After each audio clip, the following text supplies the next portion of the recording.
Hello and welcome to the Pythagorean Identities, Part 1.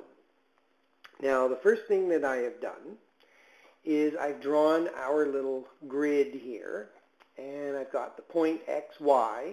This time I made it a little bit easier. I made the length of the terminal arm 1.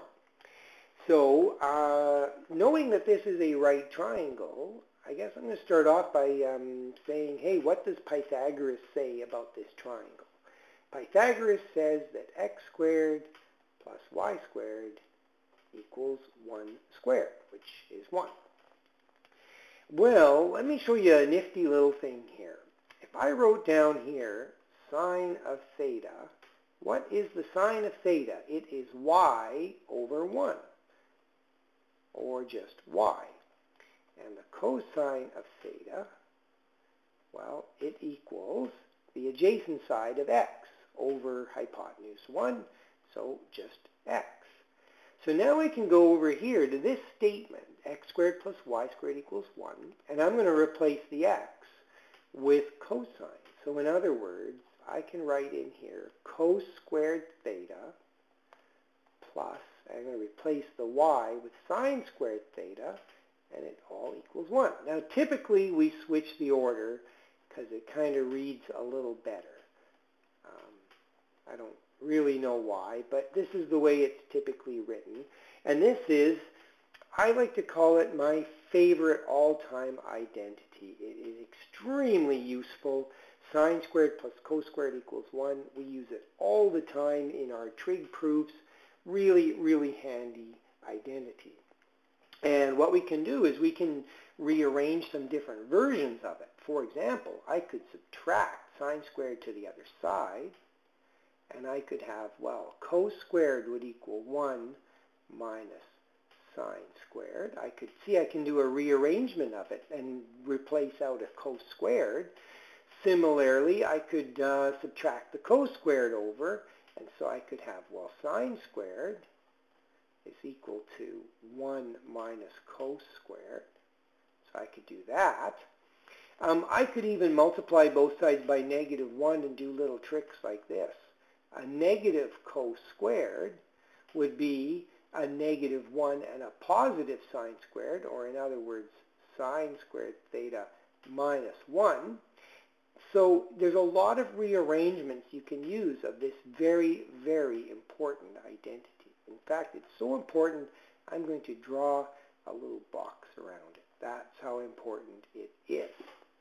Okay, that's a very, very good one. Let me just show you where the other Pythagorean identities come from. We actually just build them off the same Pythagorean identity that I just showed you. So I'm going to start off with it here and say, well, what if somebody comes along and for no particular reason decides I'm going to divide everything here by sine squared? Yeah, I just feel like doing that, and I'm going to. So what if somebody did that? What do we have? Well, I guess we're allowed to do that. So what do we have? What's sine squared divided by sine squared? Oh, it's 1. Now, what is cos squared divided by sine squared? Well, first of all, there's a sneaky way I could rewrite it. I could rewrite it like this and just say, why don't we think of it as cos over sine all squared? I mean, that's really the same thing as cos squared on the top over sine squared on the bottom. Well, cos over sine, hey, that's cotangent. And, of course, it's squared. All right, now what about 1 over sine squared? Well, I'm going to use the same little trick. I'm going to write it as 1 over sine all squared and just go 1 over sine, hey, that's cosecant, and it is squared. This is another identity, although not as powerful as the original identity, whoops, but it is another identity nonetheless. And we have one last of the Pythagorean identities. And you can probably guess how I'm going to design this one. Whoops, let's not jump the gun here. First we'll write sine squared plus cos squared equals 1. And then we're going to divide each of these not by sine squared, but by cos squared. Okay? And like I say, it's kind of just a spin-off of the best identity. Sine squared over cos squared, well, we won't write it all out the way I did over here. I'm just going to say that's like sine over cos being squared, so that's like saying tan squared.